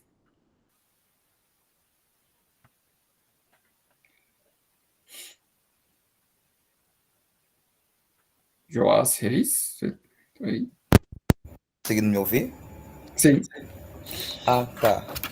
Acho que era o meu microfone que estava com problema. Eu achei muito interessante essa questão do problema que a igreja vai ter ao se corromper uma espécie por causa da corrupção do Estado, porque um dos papéis que a igreja desempenha enquanto nesse lado de cada eternidade, né, é o seu papel profético, né, de denunciar a maldade, a crueldade, as injustiças. Como a gente vai poder denunciar isso se a gente vai estar corrompido devido a esse amálgama entre igreja e Estado, deu? A gente acaba deixando de ser uma igreja, vira um clube social e nada mais. Mas a minha pergunta que eu queria fazer era quando tu falou das divergências do pensamento de Kierkegaard com Kuyper, não sei se estou fugindo do assunto, isso é porque talvez Kierkegaard está mais próximo do conceito dos reinos, né? Eu acho que é muito vinculado à teologia luterana, ou não, é algo diferente? Porque uma vez, assim, eu não sou especialista de Kierkegaard, li muito pouco, não consegui participar dos estudos de Kierkegaard, mas, assim, eu vi que existiam algumas similaridades no conceito de soberania de esferas, ao mesmo tempo que tinha divergências. Então, essa divergência entre Kuyper e Kierkegaard vai se dar devido a isso, ou algo muito intrínseco à própria filosofia do Kierkegaard mesmo? Eu vou falar da parte do Kierkegaard, aí o Wesley fica à vontade para comentar sobre o neocalvinismo. Porque acho que há um reflexo, porque o Kierkegaard ele vem de um background luterano, então vai ter um reflexo da teologia dos dois reinos, mas eu acho que também tem uma outra questão filosófica mais complexa. Interessante que eu participei de uma aula ontem que o professor ele colocou alguns autores, por exemplo, você coloca Arendt, como é que é? Arendt e mais a Hannah Arendt, eu esqueci o nome dos autores, mas que são autores que concebem eles são, vamos dizer, pró-políticos, entendem um papel da política, essa ideia talvez de uma política do bem comum, e aí tem a Arendt, um bom exemplo de autora, e tem outros agora que agora me fugiram à mente, e tem aqueles autores que, na verdade, vão ser sempre críticos da política, da esfera pública, né? E um desses autores é o Heidegger, por exemplo, mas o Kierkegaard. Então, o que eu acho que tem uma diferença em que eu comecei a perceber é que no neocalvinismo existe até pelo conceito de soberania das esferas, existe um papel para a política, alguma ideia de que a política pode ser benéfica para a ideia, por exemplo, do bem comum. Então, por exemplo, no neocalvinismo, você vai encontrar figuras públicas nessa atuação pública. Aí você tem o próprio Kuyper, por exemplo. O Bavinck, acho que deve ter alguma atuação também, o próprio Doivert. Agora, do lado do Kierkegaard... O Bavinck foi senador, cara. O pessoal não sabe disso, assim, porque o pessoal vê só a parte teológica. No final da carreira dele, ele foi senador na Holanda. Agora, para o lado do Kierkegaard, o Kierkegaard é um autor crítico da esfera pública, pela sua ênfase na subjetividade. Eu acho que isso serviu até de influência para o pietismo, né? Para o movimento pietista. Ele tem uma ênfase na esfera da individualidade do indivíduo, e ele vai ter então um conceito muito mais crítico à política e à esfera pública, inclusive entendendo a esfera pública como um lugar de corrupção do indivíduo, e inclusive essa crítica que ele faz à ideia de multidão, a massa. Isso é uma crítica à esfera pública, porque a esfera pública e a esfera política está situada para Kierkegaard no conceito de multidão, que é o conceito do quantitativo, que é distinto daquilo que é qualitativo, que está na esfera do espírito, na esfera do indivíduo. Tanto que aí ele vai usar a imagem tanto do Sócrates sendo condenado pelo Estado grego, né? Mas também de Cristo sendo condenado por Pilatos e pela multidão, como uma ênfase crítica à multidão, mas como uma ênfase crítica à esfera pública. E aí, tanto que ele vai ter até algumas críticas, por exemplo, à imprensa. Ele tem muita crítica à imprensa. Então, eu vejo uma diferença, porque nesse sentido porque no neocalvinismo vai ter algum apelo à ideia de política para a ideia de bem comum, e no Kierkegaard vai ter uma ênfase crítica. Mas nesse tópico, né, teria encontros e desencontros em outros conceitos. Por exemplo, existe o encontro no conceito de dialética, enfim, mas trazendo um pouco do contexto do que a gente estava tratando aqui. Ou Isley, você ia comentar alguma coisa sobre isso? Não, duas coisas. Assim, não tem nada a ver mesmo um com o outro. São ênfases muito distintas. Muito distintas. Muito distintas. E aqui, respondendo o início do argumento do Joás, o papel da igreja não depende da atuação estatal, não, tá? O papel profético da igreja, ele independe da atuação. E, principalmente, por favor, não entendam nada do que eu estou falando aqui como uma espécie de teologia dos dois reinos. Tá? Não é esse o ponto, não.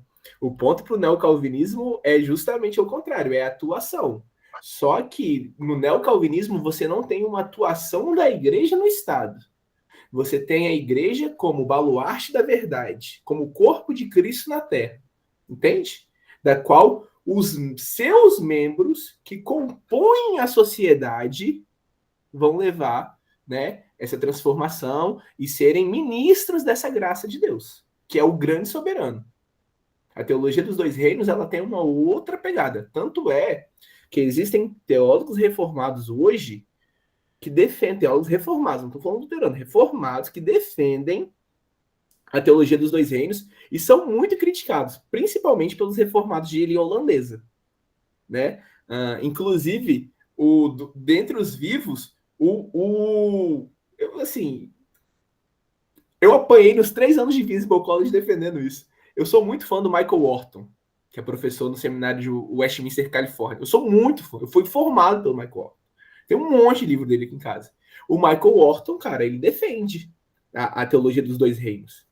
Ele não defende essa ideia holandesa do senhorio de Cristo sobre todas as áreas. Então, assim, existe essa ramificação na teologia reformada, mas em hipótese alguma que eu estou falando aqui está pressupondo isso, tá? O neocalvinismo, ele acredita sim. É justamente esse o ponto, gente. E, por favor, não pulem etapa.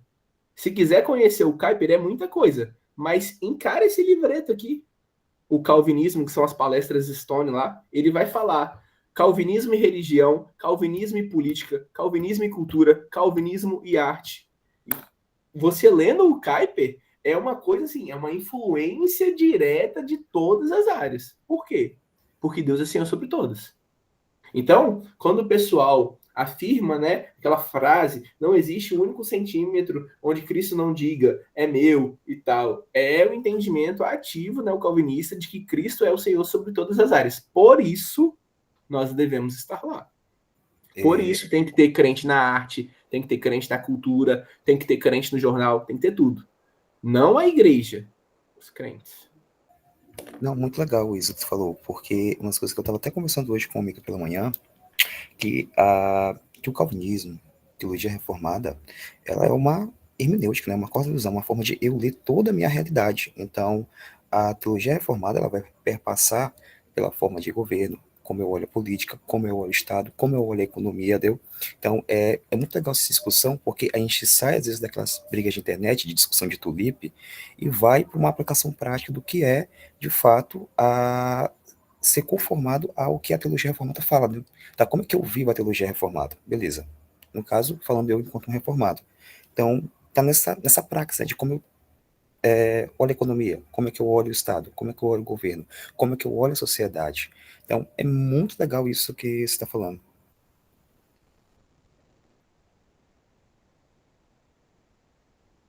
Eu O estou procurando Lucas. uma citação aqui, mas vamos seguindo aí. Ah, tá. O Lucas Madison levantou a mão. Lucas Madison.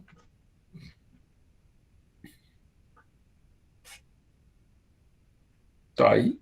Acho que. Deixa eu seguir. Bom, peraí.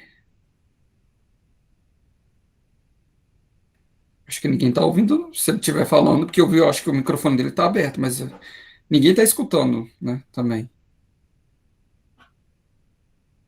É. Enquanto o Lucas Matos vai resolvendo, o Pedro também levantou a mão. Ô, Pedro, pode abrir o microfone aí. Boa noite a todos. Parabéns, Wesley, pela apresentação.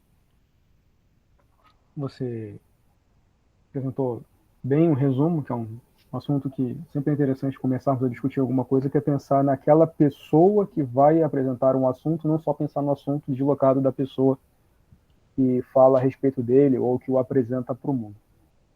Mas eu vou ficar com a parte chata da história, se você me permite, que é olhar para o futuro do Kuyper e imaginar a sua recepção, não no Brasil, porque já é um assunto antigo e outros pesquisadores brasileiros já o conheceram no século passado há mais tempo, ainda que ele tenha tido estudado, tiveram acesso ao material em inglês e não em português como nós. Mas uma coisa que me chama a atenção no Brasil, que gostaria de seu comentário, é o quanto há um desconhecimento das pessoas acerca das consequências da obra do Kuyper, que acontece no século XIX e no começo do século XX, para o que está acontecendo na Holanda até hoje.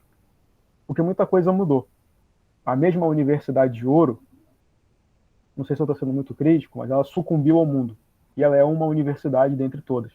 Aquela luz do evangelho, que para muito crente não é a luz real, mas é a luz que ele projeta sobre o projeto do Kuyper, ele lança sobre o projeto do Kuyper e o idealiza como o auge, não acontece na vida real, porque é uma universidade feita de pessoas tomam decisões, e ao longo do tempo essas decisões têm consequências e a história passa. Mas nós desconhecemos, enquanto o Brasil estava virando um país, saindo da monarquia para a república, a Holanda já era mais antiga, e tinha sua própria história, e foi se desenvolvendo ao longo do tempo.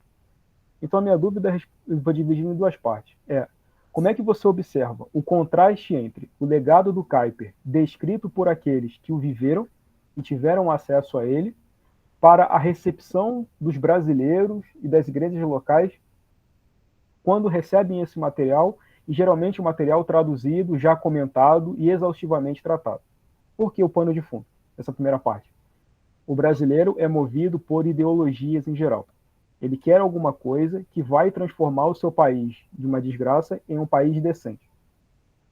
Essa é a primeira parte. E segunda parte é, observando o legado do Kuyper, e como você muito bem tratou, a prioridade dele era a igreja, tem muito teólogo formado pela internet, em que o sujeito vive a sua bolha de discussão na internet, mas ele é um vazio e coisa alguma, ou uma pessoa horrível dentro da igreja local, que é aquela que suporta a pessoa no seu dia a dia e a conhece por detrás de qualquer máscara ou faceta teológica, ou filosófica, ou política que ela possa ter. É a pessoa de carne e osso, convivendo com outras pessoas de carne e osso, que foram transformadas pelo Evangelho. E aí vem a minha pergunta. Que coisas positivas foram tratadas, mas que coisas negativas você acha que podem acontecer quando esse cristão fica muito empolgado com a igreja, com a obra do Kuyper, o legado dele e de outros, e tenta forçar a sua igreja local, que tem uma série de outras situações nas quais está atrelada, penso no Brasil muito complexo, e meio que empurra essa igreja em direção a uma igreja profética, transformadora, mas ele se esquece que aquelas pessoas têm a sua própria realidade. Assim como o primeiro contato do Kuyper foi com irmãos que eram infinitamente mais ignorantes do que ele, e o confrontaram, e provavelmente devem ter sofrido uma carteirada intelectual, um certo deboche, porque ele era formado e eles não, mas eles ainda assim resistiram ao Kuyper. Pode ser que isso não aconteça numa igreja evangélica, porque nós temos, infelizmente, em alguns casos, muitas pessoas que de coração, quando vem um irmão mais habilitado do que ela, mais intelectual, mais inteligente, aprovam o que ela faz, às vezes se agarram àquela ideia na expectativa de que as coisas vão melhorar, vale a pena incentivar esse irmão, só que elas estão caminhando para a sua própria destruição, porque elas querem abraçar um mundo que ainda não é o mundo delas, é um mundo de pessoas que mal têm a formação básica, são pessoas que vão para o evangelho num contexto de uma família destruída, ou no nosso caso, né, evangélicos ainda, de pessoas que foram destruídas pela teologia da prosperidade e procuram uma comunidade sólida onde elas possam recuperar a sua comunhão com Deus e construir isso paulatinamente. Essas igrejas locais mais simples, inclusive, são jogadas para um movimento político de intervenção social que, puxa vida, não é um pouco demais?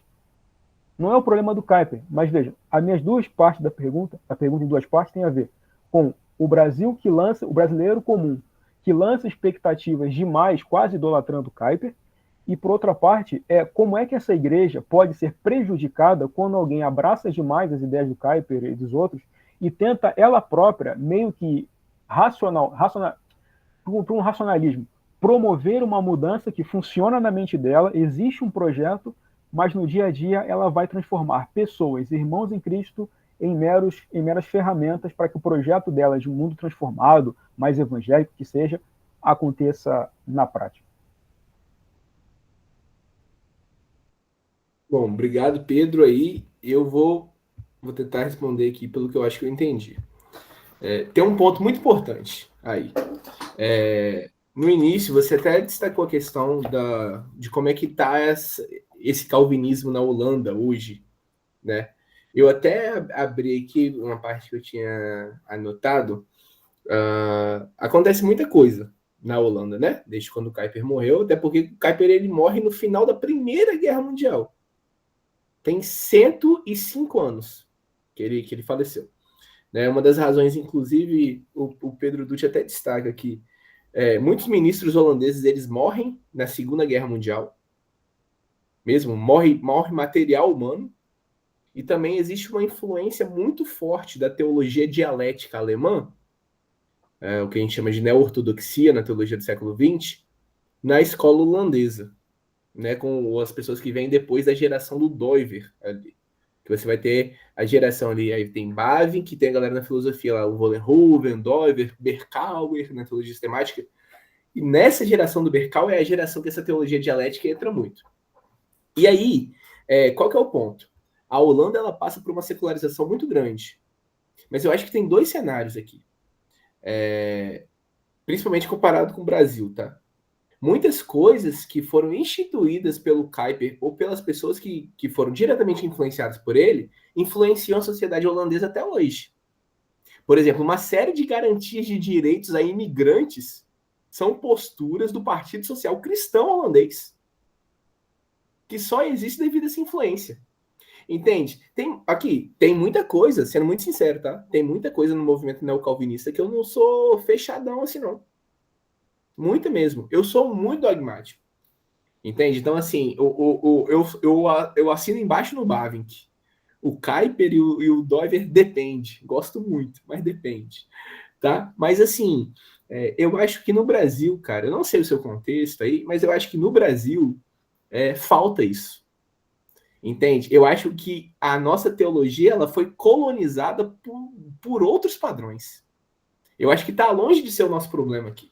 E aí, é claro, existem exageros, atuações erradas e tudo mais, mas a teologia neocalvinista, antes de qualquer outra coisa, ela é uma teologia para crente.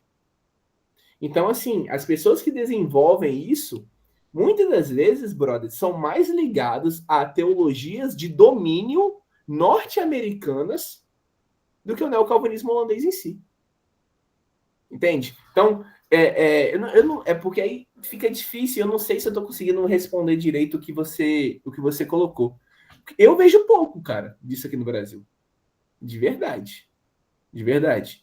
Tem uma teologia reformada, sei lá, eu acho que é mais fácil você ter uma galera, tipo, influenciada por Rushduni e companhia nos Estados Unidos, o movimento reconstrucionista, do que do neocalvinismo holandês em si.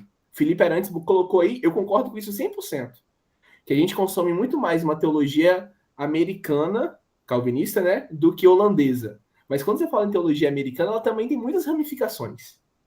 Esse movimento que costuma ser chamado, e aí é importante fazer essa diferença, do neocalvinismo para o novo calvinismo, que foi esse calvinismo popularizado, né, no início dos anos 2000, a partir de figuras como John Piper, R.C. Sproul e várias outras figuras. Figuras que me formaram, tá? Figuras que me formaram, assim, porque eu passava lá com 13, 14 anos vendo sermão desses caras na internet. Mas eu vejo como que muita coisa também é complicada. Então, assim, sendo bem propositivo até, eu acho que talvez falta, cara. Falta. Eu acho que falta um entendimento mais sadio de política, falta um entendimento mais sadio de sociedade dentro da teologia reformada aqui no Brasil. Falta isso. Cara, ô Pedro, isso é realmente algo que a gente deve comemorar, mas algo que a gente deve se perguntar, assim, se perguntar não, mas talvez lamentar. O primeiro evento que realmente tenha tratado isso de maneira acadêmica e tudo mais aconteceu agora semana passada, cara. Entende? Porque antes você não tinha isso, não. Você não tinha mesmo. Então, assim, eu sei, cara, eu acho que falta. Falta teologia sadia, falta construção. Se a gente pergunta na nossa igreja, atuação política, como é que tem que ser a atuação política dos sujeitos e tal? Nossa, cara, você não vai conseguir fazer diferença nenhuma de uma teologia do domínio dos 7 reinos ou teologias específicas. Você não vai fazer diferença. Na minha cidade, eu moro no interior do Espírito Santo. Entende? Eu moro no interior, então eu moro no contexto interior mesmo. Eu pensei um tempo atrás de dar um livro. Eu ainda quero fazer isso. De talvez pegar igual o Problema da Pobreza, que é um livreto com uma boa introdução sobre o Kuyper, e entregar, porque aqui na minha cidade tem um deputado que é presbiteriano. Eu sou da IPB, sou presbiteriano. Mas a postura do cara na internet, nossa, vai estar longe disso aqui. Entende? É essa galera mesmo, extremista, daquele jeito político brasileiro, né? Assim, jogando para massa o tempo todo. Então, falta teologia sadia. E não só nos políticos, falta para os membros da igreja também. Eu acho que o neocalvinismo ele pode ajudar a consertar isso daí, tendo uma interpretação mais saudável. Agora, eu não sei, por exemplo, se os líderes, né, que você teve contato, o pessoal citava o Kuyper para projetos de dominação, por exemplo. Eu já vi isso muito na internet, o pessoal fala muito disso, né? Que o neocalvinismo é projeto de dominação e tudo mais. Mas aí eu acho que falta um pouco de sinceridade também. E tem muitos aspectos negativos do Kuyper, tá? Eu não entrei hoje, mas se alguém perguntar aí de outra coisa lá, a gente pode entrar também. Mas é isso, assim, Pedro. Desculpa se eu não consegui, talvez, entrar no seu ponto diretamente, mas eu acho que o neocalvinismo ele pode oferecer muita coisa por uma interpretação sadia e cristã da sociedade. né? Mas eu acho que a gente precisa ainda aprender muita coisa. Cara, para encerrar, crente brasileiro não consegue entender essas coisas que eu falei, não? De cristãos na Holanda lutando por direito de gente islâmica. Aqui no Brasil, você falar um trem desse, não existe. Não, mas é porque ele está lutando pela dignidade da vida das pessoas. Você fala isso aqui numa igreja brasileira, o pessoal vai falar que você está no espírito do mundo e coisa do tipo. Então, assim, a discussão acho que ela é longa. E a gente está no início ainda. No início.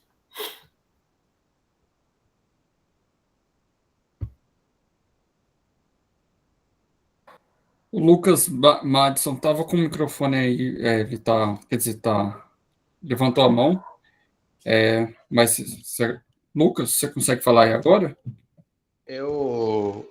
Foi porque o meu computador estava descarregando, aí descarregou, mas eu acho que agora resolveu. Vocês estão conseguindo me ouvir? Sim. Ok, boa noite a todos. Eu sou daqui de Carpina, né, de Pernambuco, e muito proveitosa a aula que a gente teve hoje. A gente está aí tendo a oportunidade de aprender mais, né? Há um objetivo que eu tenho de conhecer mais sobre a filosofia reformacional, mais especificamente do Kuyper, né? Do Bavinck e do Doivert.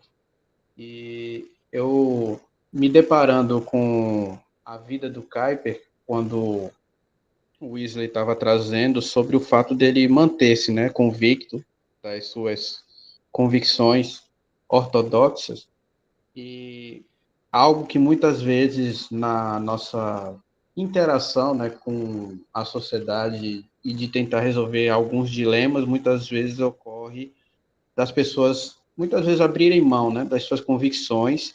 E algo que o Kai me chamou a atenção no Kuyper é justamente o fato dele se manter firme, né, de uma teologia sadia. E a minha pergunta para o Wesley é, pelo menos no meu contexto, eu não sei quantos lidam com essa situação, mas a gente percebe na igrejas que a atividade intelectual ela é muitas vezes malquista. As pessoas, quando vão trabalhar com essas questões, né, principalmente da minha área, que é filosofia, as pessoas já começam a demonizar, achar que não tem serventia nenhuma. E eu percebo que esse pensamento, que não vem de hoje, né, já vem de anos, resultou em muita coisa ruim para o contexto que a gente vive.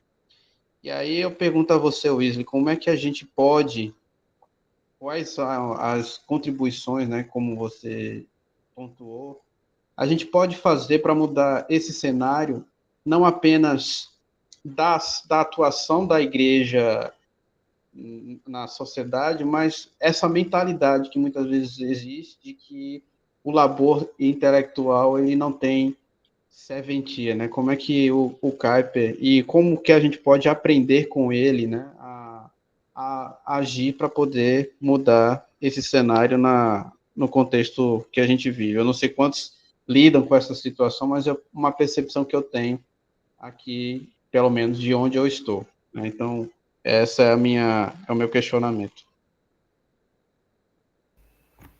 Madison, fazendo filosofia para a glória de Deus. É isso. É o que o Kuyper te chamaria a fazer. Aí no Pernambuco, onde você está. E aí, em relação à igreja como um todo, é o mesmo ponto que eu estava falando com o Pedro Henrique. Cara, a gente ainda precisa ser educado. Você tá vendo o que o Kuyper fez? Ele não fez um seminário.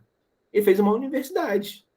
E ok, ela pode ser extremamente secularizada hoje em dia. Mas o princípio continua lá. Você ainda tem o remanescente fiel, continua lá, né? Então, tocou nesse ponto aí, eu fico triste com esse negócio. Mas assim, o que ele fez lá em 1880, o discurso, né, inaugural da Universidade Livre de Amsterdã, é o que vale para a gente até hoje. Esse é o trabalho. Esse é o trabalho. Deus não está chamando. Talvez tenha pastores aqui, tá? Mas Deus não está chamando todo mundo para ser pastor. Porque Deus não chama todos para o ministério, mas Deus chama todos a serem fiéis. Entende? Então, a ideia é uma construção de uma cultura que glorifica a Deus. Aonde? Nas suas diversas atuações. Entende? Então, assim, eu não sei se você é professor diretamente. Você falou que você é da filosofia. Ainda não, eu estou concluindo o curso ainda. Mas você pretende ser professor? Pretendo, sim, Pois justamente ouvindo, né, aprendendo um pouco desse pensamento. Né, Bem-vindo ao mundo, meu brother. É isso aí. Exatamente. E Você a gente muitas vezes parte... Exato, a gente muitas vezes parte até por uma situação que eu considero, não sei se a gente pode considerar extrema, mas pelo que você me apresentou, Wesley, o Kuyper, ele traz uma visão saudável, né, daquilo que, claro, não é perfeito, mas assim, ele traz uma visão saudável, ao meu ver, da influência do cristão na sociedade, diferente de outras correntes que a gente vai ver, até mesmo dentro do meio reformado, né, que parte para uma questão de domínio mesmo, né? E pelo que eu entendo, o Kuyper, ele não parte, né, desse princípio. Não. E aí, Lucas, vou te dar um exemplo direto assim. Você não vai estar dando aula de filosofia cristã só. No pré-vestibular aqui, eu leciono filosofia. Né? Um pré-vestibular muito famoso aqui no Espírito Santo, que inclusive é o nome, é o Darwin. Charles Darwin, o nome da escola. Mas, cara, ontem mesmo a minha aula foi sobre Agostinho. E aí eu parei de correr com conteúdo. Eu dei 3 semanas de aula só sobre Santo Agostinho, com os meninos.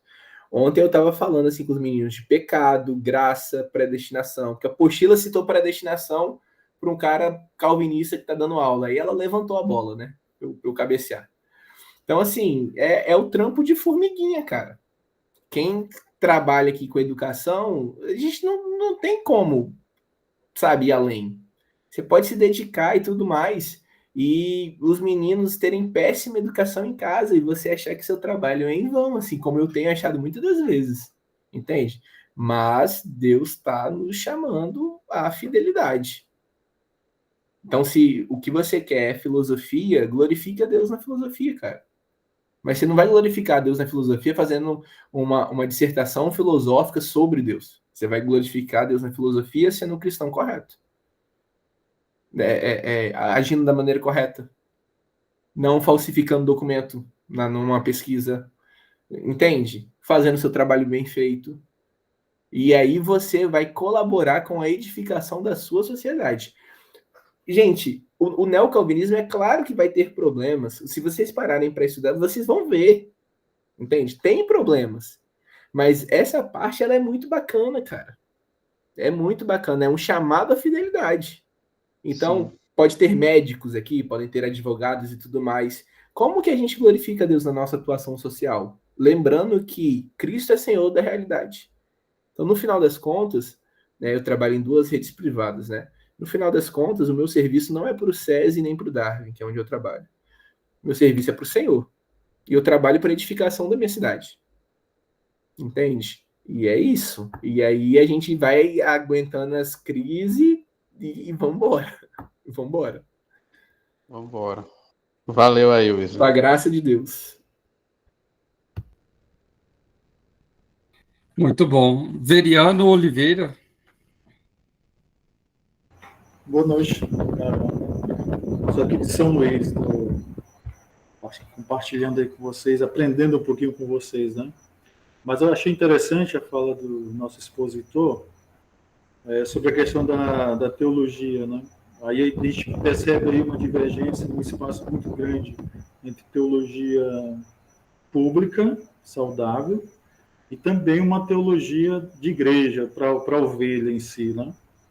Então, eu penso que esse abismo que existe hoje vai causar esses problemas que o outro irmão falou antes do Lucas, né? Essa compreensão de que eu, sendo um cristão, eu posso ser fiel a Deus em lugares que não é a igreja propriamente dito lá. Porque na cabeça de alguns evangélicos, principalmente os evangélicos, né? Eles pensam que para você ser fiel, você tem que estar inserido dentro da igreja, dentro das quatro paredes da igreja, porque senão você não vai produzir aquilo para a glória de Deus, né? Então, essa pegada da teologia pública, principalmente essa do Kuyper, né? Ele vai desafiar cada um de nós, pensar diferente, querer propor algo novo e ser fiel a Deus, aonde Deus nos colocou como profissionais, né? É mais uma reflexão que eu estou fazendo aqui com relação à fala de todos vocês, né? E o aprendizado que eu tive agora com vocês. Então, eu penso que é um abismo que existe entre a teologia pública saudável e também uma teologia pastoral saudável, porque é complicado a teologia hoje pastoral saudável, né? Eu quero agradecer, tá bom? Eu sou pastor presbiteriano, eu faço mestrado na UFMA e estou finalizando a graduação também na estadual, em filosofia. Então, eu sei muito bem o que os irmãos passam, né? O que o pastor está fazendo na federal? Quer ser marxista. Eles reduzem, né, a filosofia no Marx e no marxismo. Então, é complicado. Ou então, os caras lá, por que não estuda Deus, tal? Só em Agostinho. Não, eu quero falar algo, eu quero aprender algo e assim poder influenciar, né? E Deus tem dado graça, e eu tenho tentado ser, aliás, fiel a Deus, né? Nos artigos, na produção, nos resumos, tudo para a glória de Deus. Mas é uma luta. Eu sou criticado pelos de fora e eu sou criticado pelos de dentro, né? Irmãos meus, amigos meus do presbitério, olham assim para mim.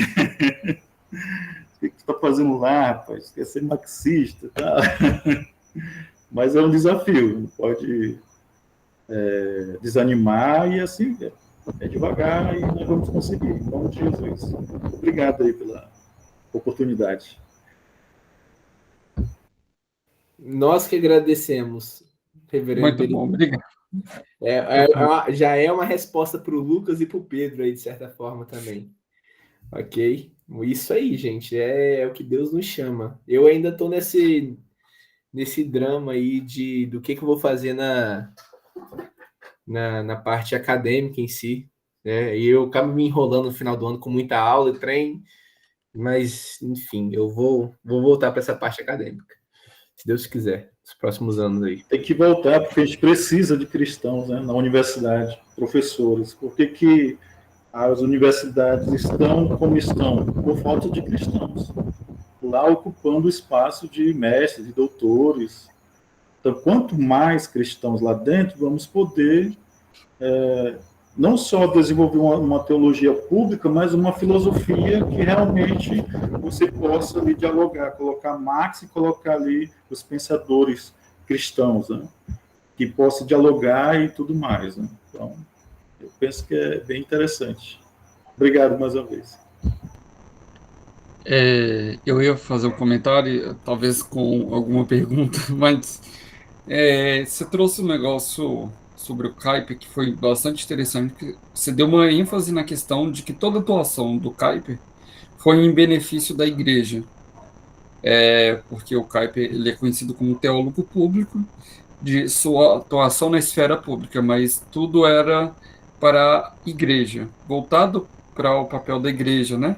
E aí eu fiquei pensando muito nisso, porque hoje em dia a gente vê muito uma ênfase, né, como o cristão pode atuar na esfera pública, como o cristão pode desenvolver projetos para política, e aí gente querendo criar, sei lá, um clube do livro, institutos, grupos de estudo, enfim, tudo voltado para essa discussão pública, para discussão intelectual, acadêmica, e existe essa noção que tem se desenvolvido, essa noção da militância eclesiocêntrica, né? Do papel da igreja, e dessa ênfase no caso da igreja, no papel da igreja no mundo, até como uma alternativa a essa ênfase da atuação dos cristãos na esfera pública. Então, eu fiquei pensando nessa ênfase que você trouxe para o Kuiper, como é que a gente pode enfatizar mais o papel da igreja local no mundo, porque hoje em dia muitos cristãos ficam nessa crise de desenvolver um papel na esfera pública, mas alguns esquecem que a coisa mais importante é ainda a igreja local, que é a manifestação visível do reino de Deus, né? E principalmente que, eu não sei, uma vez eu vi uma frase que, assim, tem muitos cristãos, sei lá, hoje em dia preocupados em formar grupos de estudo, mas nenhum interessado em plantar igreja. E aí eu fiquei pensando nisso, como é que a gente pode usar ou pensar o neocalvinismo com essa ênfase do papel da igreja, e principalmente o papel da igreja local.